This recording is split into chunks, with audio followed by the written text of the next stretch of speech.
का साहस, माँ का सहस। बर्फीले पहाड़ों के बीच जहाँ हवा हमेशा ठंडी रहती थी, वहाँ हिमानी नाम की एक माँ बारहसिंगा रहती थी।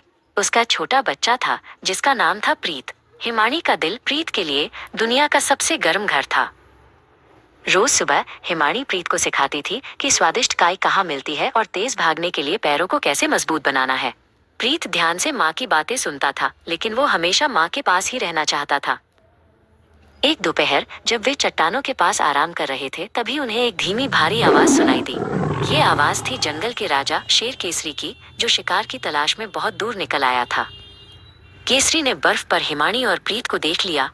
उसकी आंखें चमक उठी।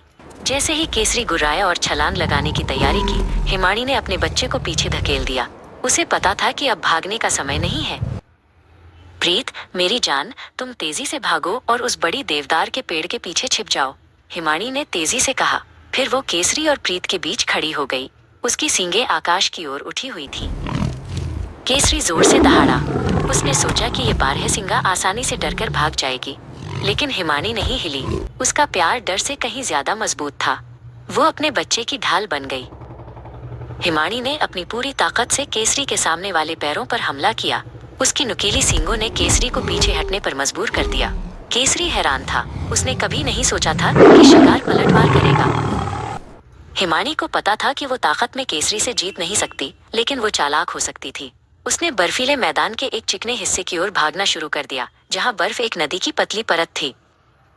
केसरी ने उसका पीछा किया, लेकिन उसका भारी शरीर और बड़े पंजे पतली बर्फ पर संभालना मुश्किल था। केसरी फिसला, लड़खड़ाया और धड़ाम से गिर गया। हिमानी ने पलटकर उसे देखा। केसरी को समझ आ गया था कि यह लड़ाई अब उसकी नहीं है। केसरी दर्द से कराहता हुआ हार मानकर धीरे धीरे चला गया। हिमानी भागकर उस देवदार के पेड़ के पास पहुंची। उसने प्यार से प्रीत को सहलाया। प्रीत अब सुरक्षित था। माँ का साहस और प्यार हमेशा जीत